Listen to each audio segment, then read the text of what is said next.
Out here at this cemetery, visiting some old friend and close mentor, Mr. Zarate, and thought I would come by and just take a quick visit. As he told me on his dying deathbed in the hospital, when we found out Robert Bubba passed away in a car wreck, very young. He was still preoccupied to be furthering my education and continuing to get my GED, and I finally did. So I thought I'd come by, and I know it was really something for him that he really wanted me to finish school. It was a very good mentor, very, very, very kind. People have no idea the time that I was how often I was around him and Robert. Sit down and have talks all the time, and this is the actual funeral home. They changed it up. They refurbished it. But over here, right across over here, is his son, Robert, who was like a brother to me. I mean, he was my brother. He still is. And very, very close to him. And, probably closer than any of them. I knew more of the family members, distant family members. I mean, I could never express how often, I was over there and eating and drama with Alicia. And there was a lot of high school students here. But one of the things that still puzzles me about this situation, I don't know who the psychologists were, who did what, but I recall my mother, one of her twins, showed up, and she didn't know who Robert was. And I don't know what the story is behind this. I don't know the details to it. But I didn't know that it wasn't my mother. It was one of her twins. And I recall that Alicia was very disrespected. Now, Mr. Zarate was sort of in shock when he saw her. My mom's twin didn't say anything. Didn't say anything to my mother, which I thought was because there was so much feud in our family over my father, his estate, and her boyfriend at the time, and what was going to happen. But I don't know any of the story, but I just felt somebody shoot me in my rectum right now. So they're shooting me right now with electronic devices. I just felt them shoot me something. So anyway, I thought it's important for me to a video of this, because just as worthless they think of these lies and do want to control me, just worthless my life would be thrown like the rest of them. And they'll just continue shooting, doing whatever it is that they want. Actually, when I was walking on my way here, I felt them shooting me in my hand like I was shaking hands. And so when I come over here, they make it train me to think that it's just business. You're shaking hands doing business. But that wasn't the case. So as dear, as close, and as kind, I can never repay them for what they did for me. Mr. Zarate was such a caring person to me, always telling me, it's bad out there, your mother shouldn't be throwing you to the streets. And, he was very loving and would say kind things to my father, because he knew my father was in a nursing home. Like, go visit your dad, don't forget about him. The extent of, my mom at one time and father actually visited him, and after my dad went to a nursing home, me and Robert were very close, maybe possibly thinking to ourselves we're going to be brother-in-laws, meaning maybe my mom would marry Mr. Zarate, because he was calling my mother and seeing that they would hook up, but my mother wasn't interested anymore, and wanted to stay, single. But I don't know the story to this. I don't know what to say, because I knew Alicia felt very disrespected, and I don't know if she can watch this. I hope to God that I had nothing to do with that.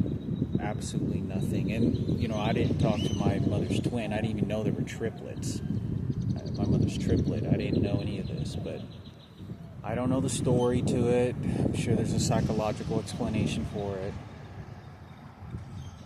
But, you know, it's, it feels pretty nice to be able to, I guess, just for a very small moment, to say that, you know, this man and a brother of mine is no longer here. And I know Dano Box has a tattoo on his back of Bubba. And he was my workout buddy. You know, we worked out and we were both skinny and we were both toothpick skinny. And we were like, man, we got to work out and get big. You know, we're skinny. And we're boxing buddies and, you know, but it's the day after Christmas. You know, it was 1 or 2 o'clock of the night. Was killed by a car going 60, 70 miles an hour. And he had a girlfriend with him, and so there was another individual by the name of Edward. I've seen Edward's tombstone, but I don't know exactly where it is. I've tried looking for it several times. I found it before, but don't know exactly where it's at. But he was an identical twin. Edward Rangel was an identical twin, which, to my understanding, he obviously never reunited with him. I don't know what the story to what this was. But his identical twin died with Robert in the car accident. There was actually a police officer that was injured as well. The police officer sustained very minimal injuries. Well,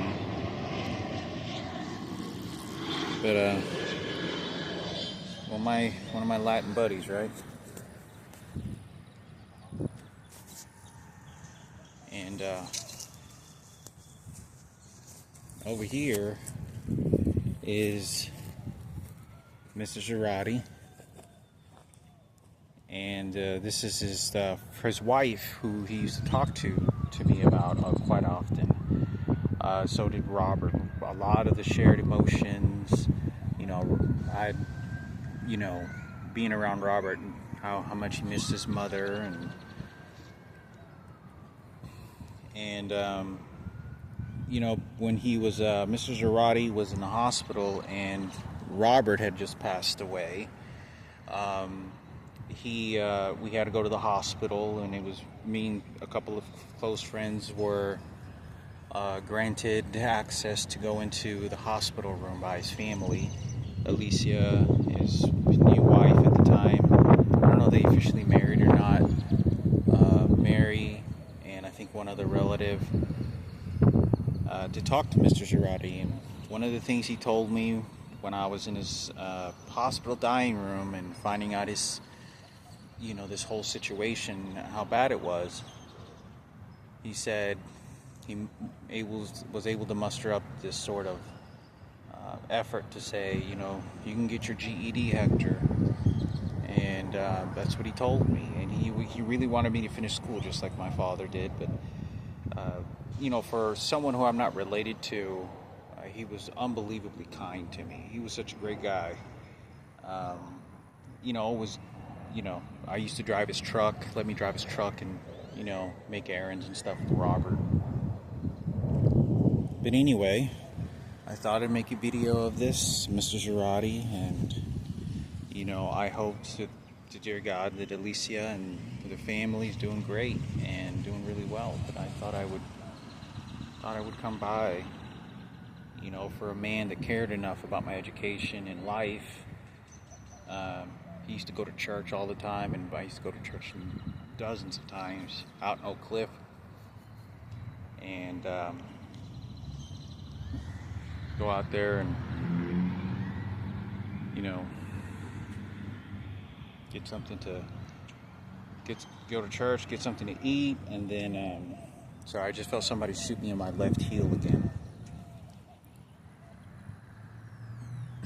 But anyway, I hope that, you know, Alicia is doing beautifully. I know she has a family now, kids, Rodrigo. But you know, just to say hello, and I finally got it done. I finally finished my my GED to further my education. After all these years, for a man that's last moments of his life, when his son is dying, his son has just passed away, hadn't even been buried yet, and he's in a hospital with a liter of fluid in his lungs, and me and the two friends were crying. I mean, it was a painful, very painful experience to watch. Very. And like many others, but for him to say, to not be thrown out there in the streets and get your TED, and very loving person. Maybe one day I can help repay. You can never repay, but at least grant some sort of something to the Zarate family, especially Alicia. Never forgot these. Remember all the experiences very deeply in my heart.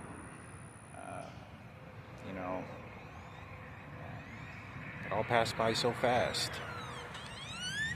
Robert got his diploma, was granted to him once he passed away, and I remember some of the family kind of being upset, and they're like, well, he's not alive anymore. What is the diploma going to do? He's not alive anymore.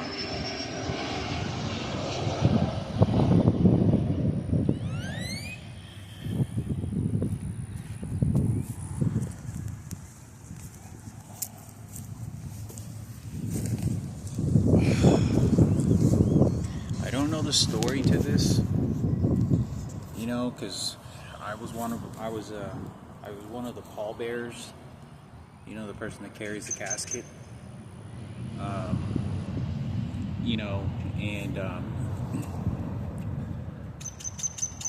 I don't want to talk bad about my mother's triplet, but I know that, I don't know if there was cameras in there, but she was trying to get a lot of attention and a lot of, she was putting on a show. And this is what really pissed me off. I mean, I was pissed. I was really, really angry because she did this right in front of Alicia and right in front of her, the family. And I was on one side of the church, or one side of the funeral home, and they were on the other side. The family was, the strict family was on one side. And I remember they all looked at her like, what are you doing? Like, this is not, what are you doing? And I know Alicia, I felt that she had reacted to something that she didn't like that. Like, there was something that was the way she was behaving, and she started walking because everyone was filing in line, and she got out of line and was kind of like putting the attention. I don't know what the circumstances to this was, but I was very angry. I felt, I was young. I was dealing with too much. I was dealing with my father's was waiting for my father to pass. I wasn't waiting, but I was expecting for it to happen, for something else to happen. No food, no, gonna be thrown to the streets. And then here I had this man telling me, like, cared enough to, I spent hours and hours. I mean, it just spent the night all the time and sneaking out the window as kids.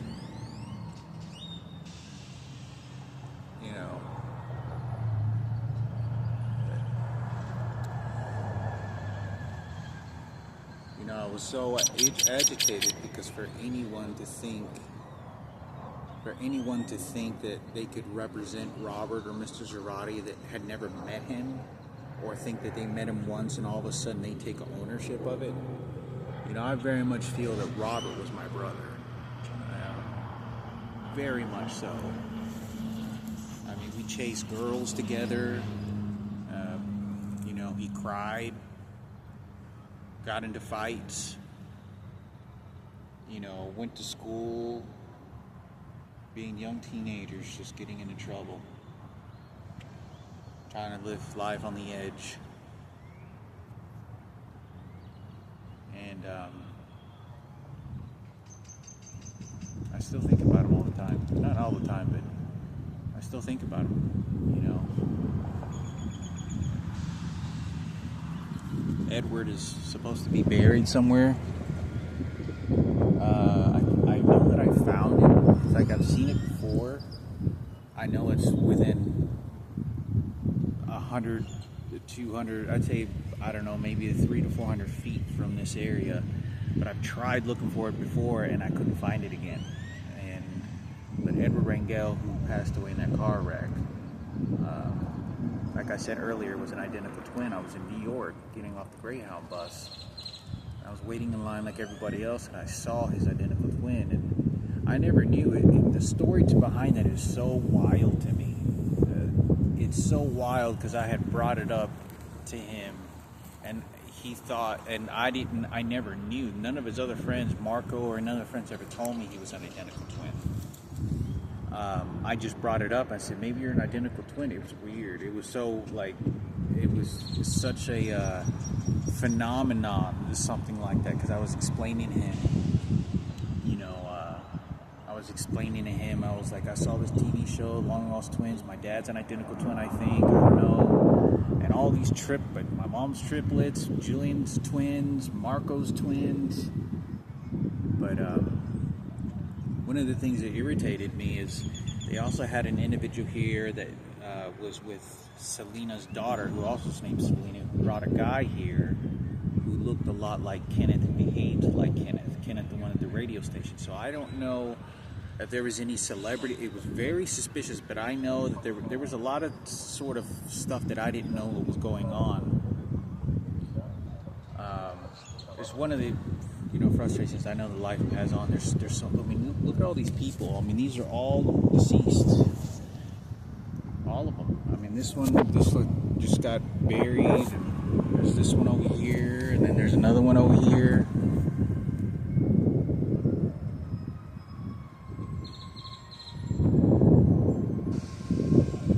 But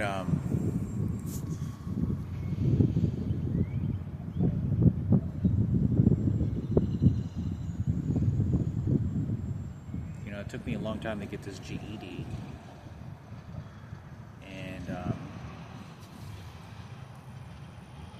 You know, the only thing about this is that I do feel the shame that I should have gotten it sooner. But I always did. It was just too much to handle. So young, too much to handle. And you know, when I saw Mr. Girardi, and I visited him after his son, because I knew that when he saw me, I mean, I'm telling you, it was like he was looking at his son.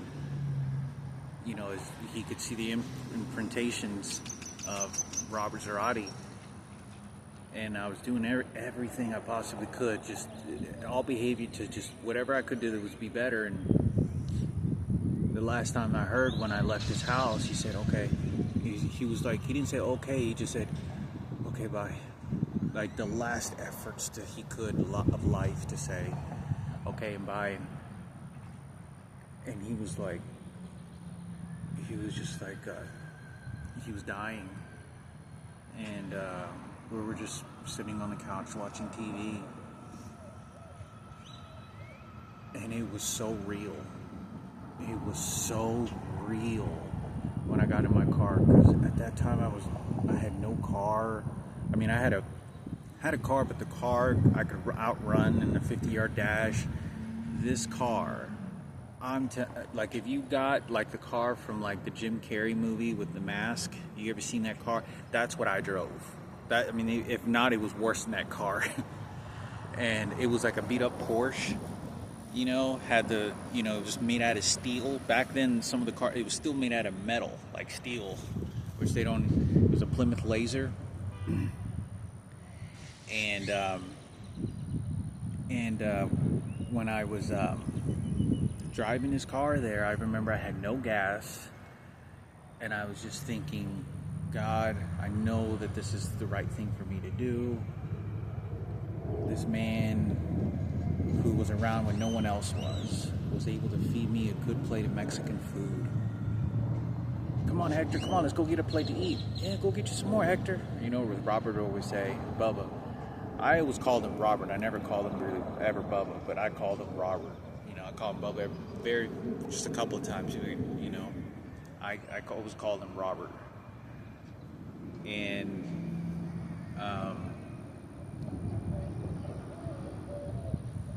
he was very few people were. A very steady mind, very church going.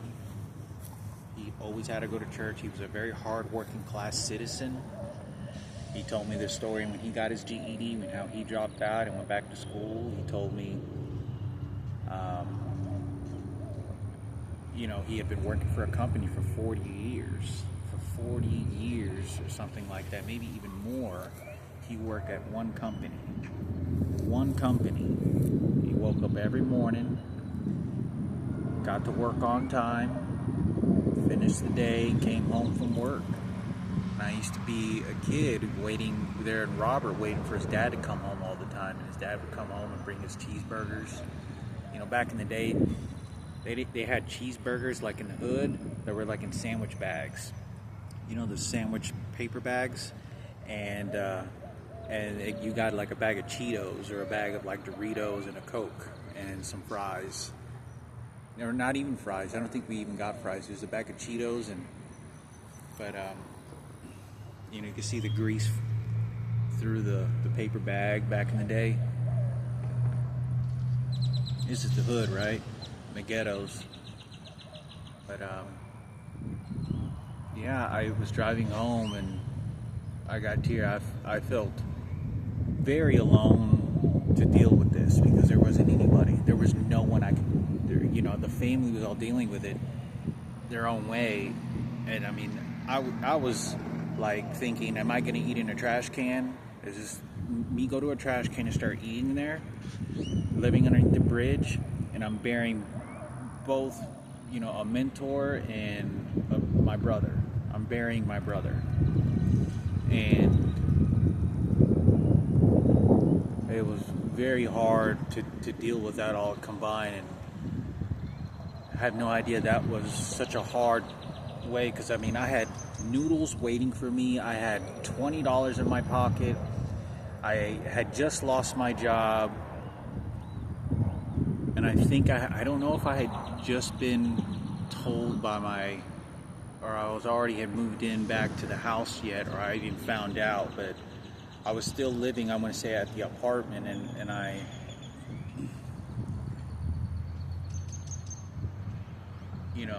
it's something I don't ever forget, that someone's last words was to say, okay, well, it was time for him to leave.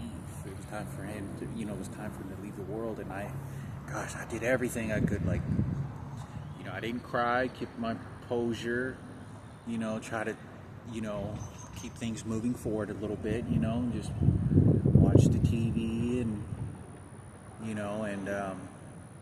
but there was there's nothing that he can do. He lost his son, and he had 6-7 kids.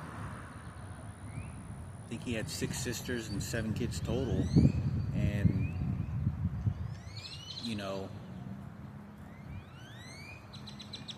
he lost his only son. That was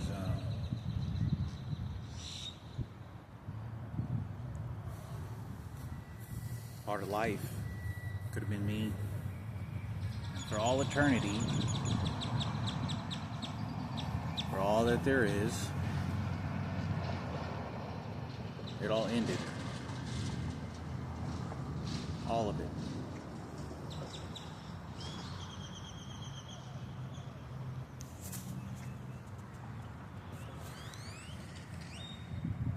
I hope the family's doing good. I haven't heard from him in a very long time, and I visited Alicia, and she was crying, and she was pregnant and she was crying, and I felt so hopeless to not be able to help some way. So hopeless not to be able to help. Like, lost your dad, you lost your brother, and he was a best friend of mine. I never stepped over my boundaries. I was there when Alicia, before she moved in, and Robert was so excited. Hey, my sister, I'm going to have a sister move in. I'm going to have a sister move in. Oh, she gets to move in. Really? What? Why is your sister living in a different city? I don't know. She's going to come. She's my sister. She might have a sister move in. He was all excited. We were kids. He was like, I was 13 years old, and Robert was, I think, 11 or 12. He was 11 or 12. Because I was like a year and a half older than him. I was a little over a year older than him. And, yeah. He dropped out of high school right before the car accident happened.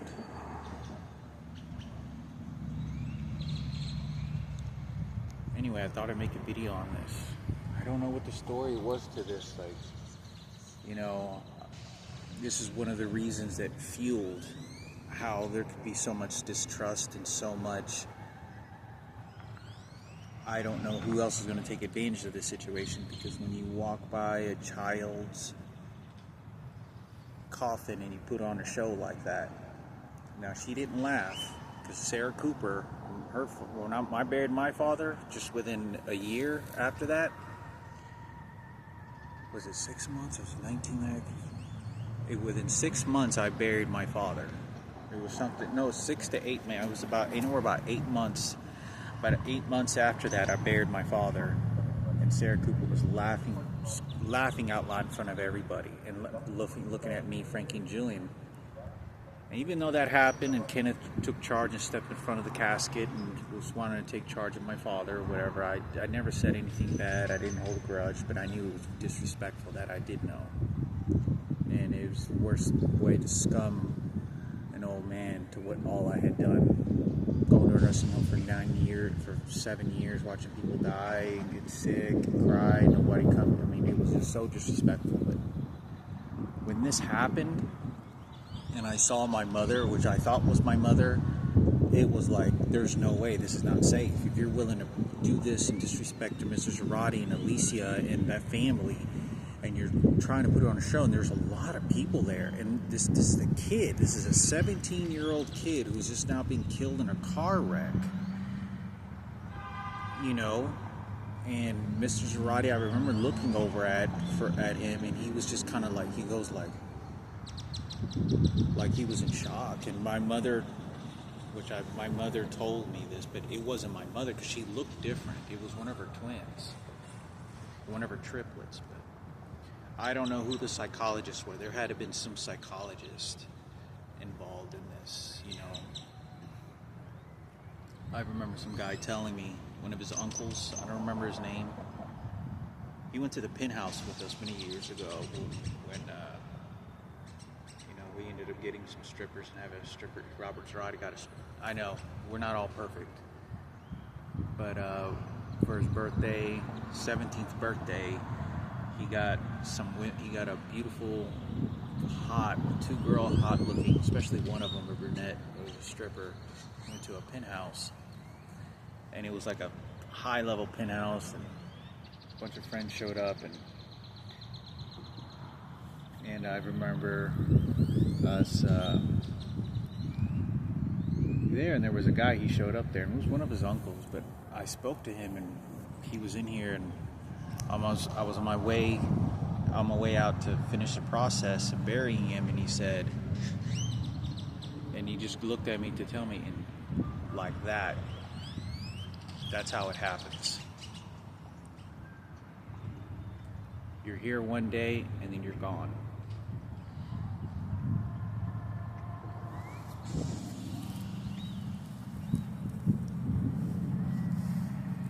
But I don't know. You know, there's so much mystery that I don't know about the details about this. Like, whether there were celebrities involved, if what was going on, I don't know anything about this. And you know, I forgive my mother, but it bothered me because I do remember Alicia having a reaction to it, and you know, I dearly hope that I had nothing to do with that. And whatever the psychologists were, whatever, nobody even knew the story what happened to my mother, you know, but it was her triplets. So whoever spent the money to reunite the triplets and spent the money on the house and spent the money on this, like, they're the best people that are going to tell you the answers. I don't know to this day. I'm 42 years old and visiting a friend of mine that died, you know, 23 years ago. I was 19 when he died. It was right before, a couple of weeks before my birthday, before I turned 20. Because my dad died when I was 20. And it was really bad. Nobody cared, you know. It seemed like everybody was just kind of... At this point, it seemed like everybody scrambled, but, you know, I felt so bad because everybody was so much family, you know.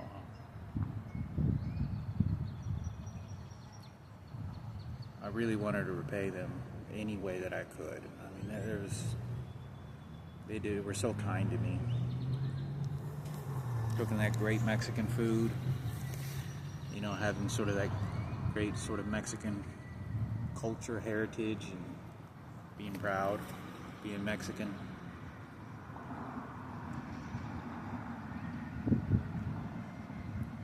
Everyone was welcomed at that dinner table. My Mr. Girardi loved, true story, Mr. Girardi absolutely loved my mother's menudo. I mean, he was like, that is the best menudo I have ever eaten in my life. I mean, he would ask me for it. He was like, I'd show up,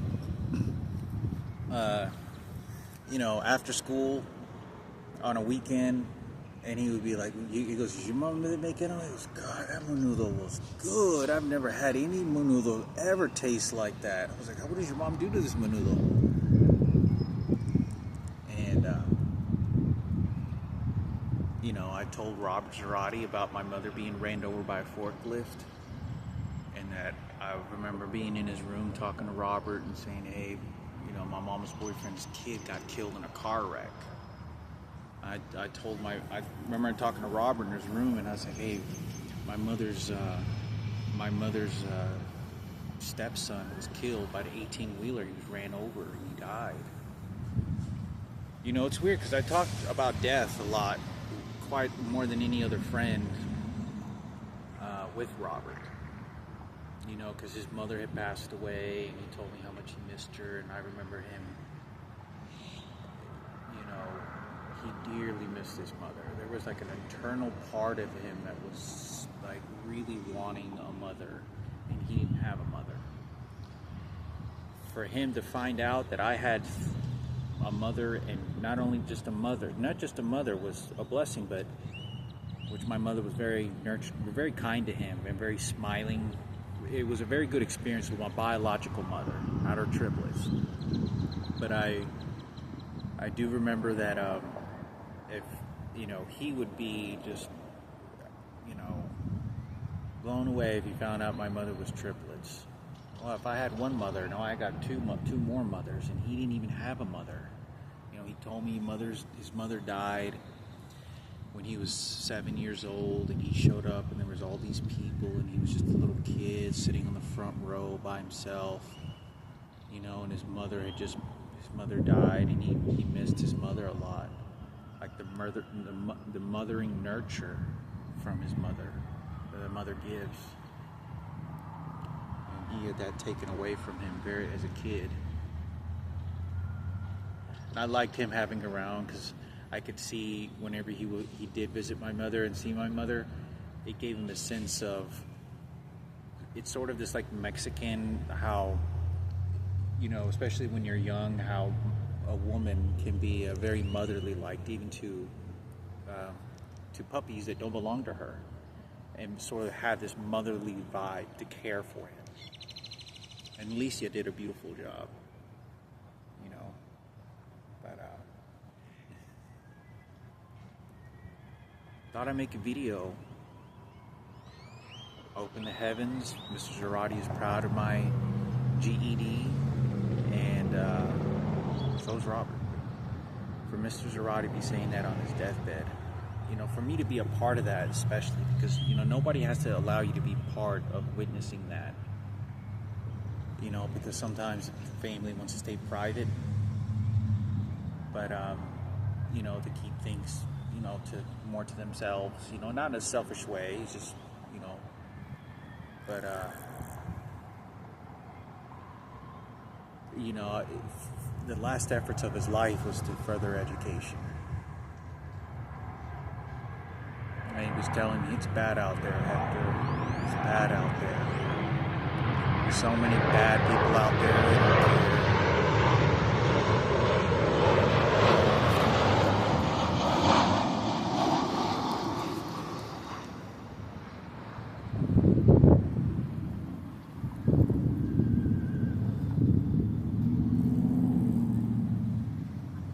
I've got gray hair and 42 years old. 42 years old.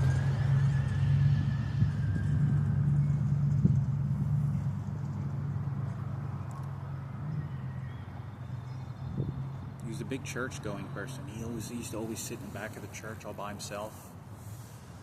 Just all by himself. He would drive, even if Robert happened not to be with him. He always dragged Robert with him every time he could, but he just would go there all by himself. Sit in the back of the church, just quietly. He'd get all dressed up and listen to the Lord, listen to Jesus, and listen to what the sermon, church service would be. And he was just this old man that was in the back, hoping there was some sort of paradise, that he did a good job, and I think he did beautifully.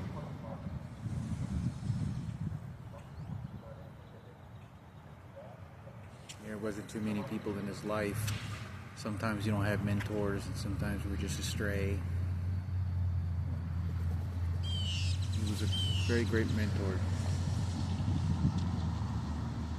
I haven't forgot about him and all the experiences, including Robert. You know, Robert's right, especially Robert, right? Or Edward. There was a bunch of us that were burying him when we got the shovel. We were passing the shovel around, and it was Chris Martinez, Billy, Daniel, Chris Dotson, Richard Murphy, Anthony, Jeremy Keene. I don't think Nick Carrera didn't show up. And they were all watching me cry, and I still remember when we were lowering that casket. I was so young. And what is 17 years? What is 17 years in his life?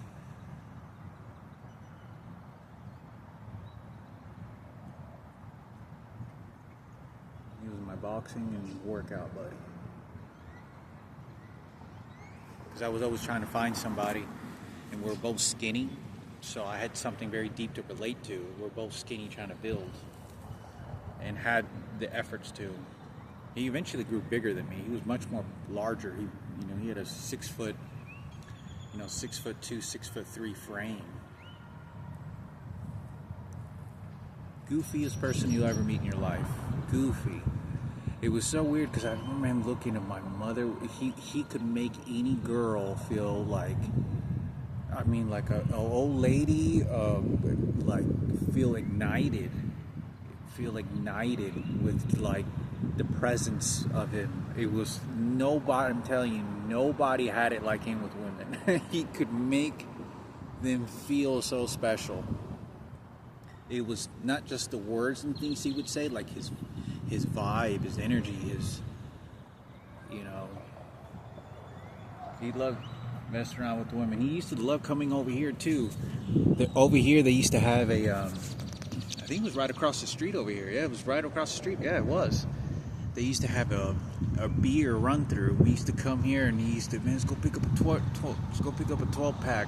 And he loved going to this place because there would be hot girls on roller skates, and they would grab beer. So when you got beer, like they had these girls, and it was like a beer freezer, and you would just drive by, pick up beer. And so it was like a car wash.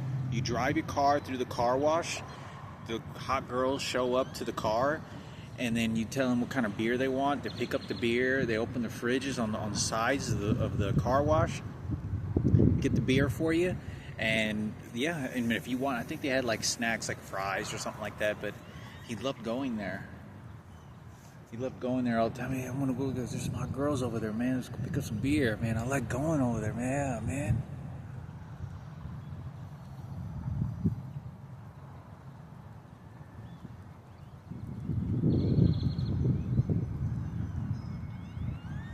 Anyway,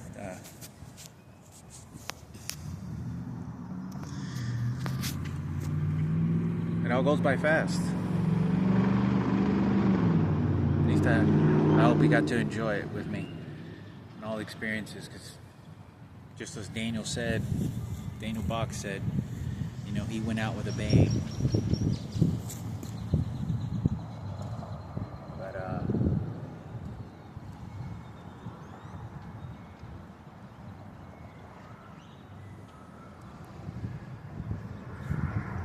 I felt so much guilt for myself for not going back to Alicia's and visiting more often, but I felt it was kind of you know, just, you know, he was very, Alicia was very special, and, you know, the way Robert would always talk about my sister, you know, like, and it was so weird because Alicia looks a lot like Michaela. I mean, exactly like if you looked at Michaela and you looked at Alicia, they look like they could be sisters, or like almost twin. Like they're the same height, they have the same type of facial structure, the same type of nearly almost exact skin tone. They're both, their hairs are the same exact color, and they had it short, dark brown eyes.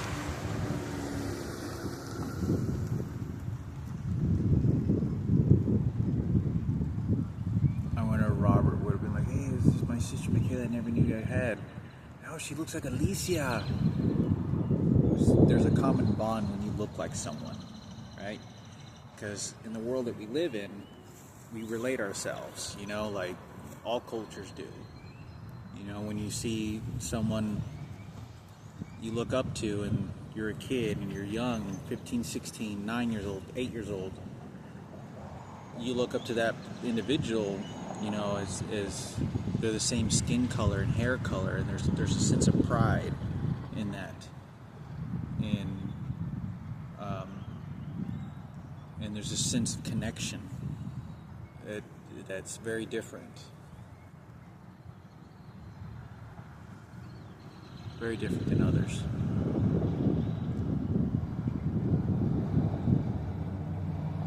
I hope the best for Alicia. Family, Rodrigo, and whatever happened to the family. So many of them all split up. Mary, Christina.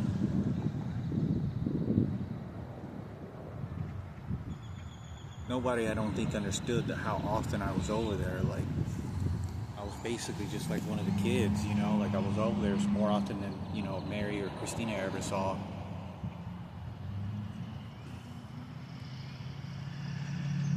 You know, it's weird how you try to separate how often, because you come across some people say, oh, you know, he was my best friend, and they just saw them a couple of times and they had some good energy vibes with the person, and that was pretty much it. You know, I was wearing his clothes. I was wearing Robert's clothes. Like, he would give me clothes to wear to school.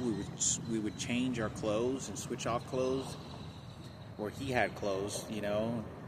And he would give me an old polo shirt. Hey, you want this polo shirt, man? You look sharp, man. You look sharp with this Tommy Hilfiger right here, man. This Tommy Hilfiger, man. You should get you some boots, man. You get you some boots, wear something nice.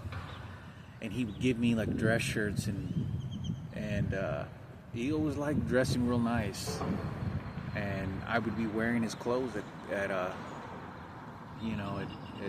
school. And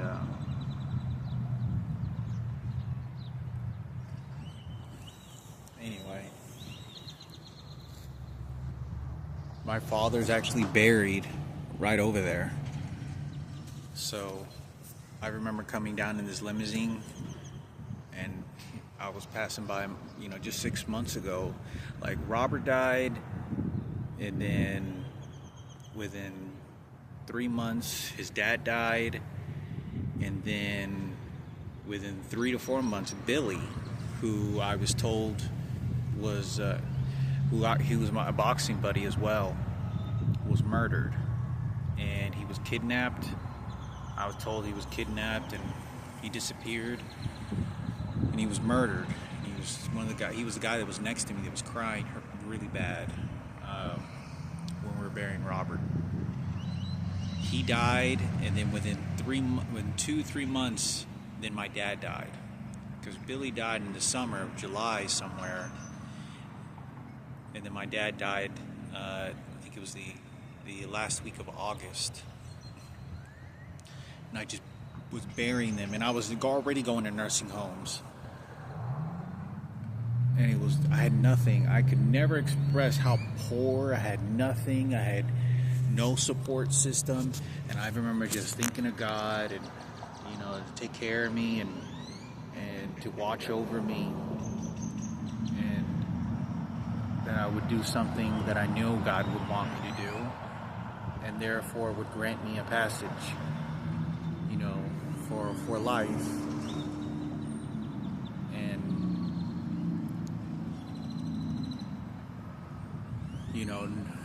It's like I was literally just thinking when I'm in my car, like, I'm going to be eating in this trash can in a matter of maybe 8 months, and my mom doesn't give a shit.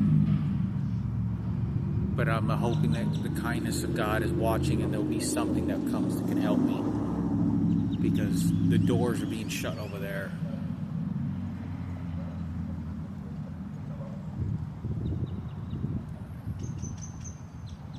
Paranoia that you have when you're young like that is just it's so drenching.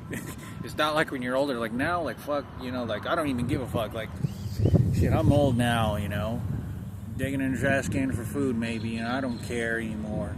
But when you're young and you got your goals and your friends are dying and you're just no money, getting kicked out of a house, I weighed, when I showed up to Robert's funeral, I weighed 130 pounds. I weighed 135 to 130 pounds. It's 5'11". I was a toothpick.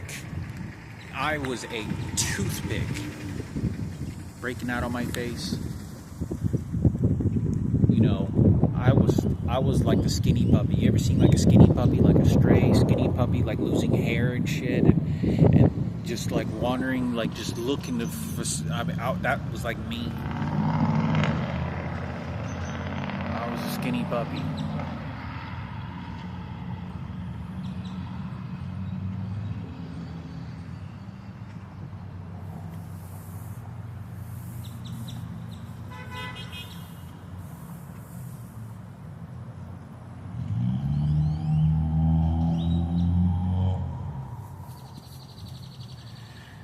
But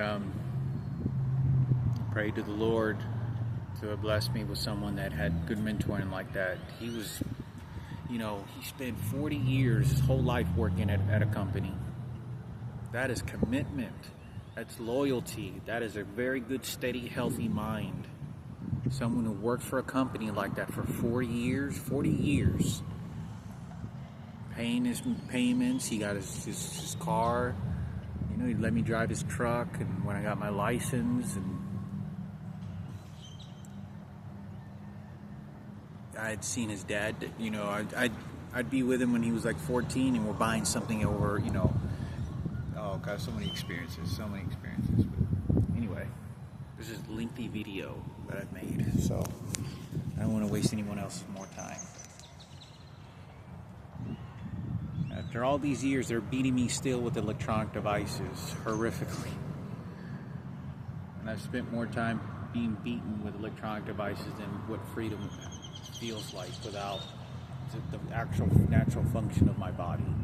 What does it function like without, what does my brain function without these electronic devices beating me, sexually controlling me, horrifically, just beating me. I hope to God people understand how bad this really is and what they're doing, but I thought I have faith in God, even if my belief gets broken here and there, all over the place. I must have faith, and I will have faith in Lord, in God, and faith as Mr. Zarate had.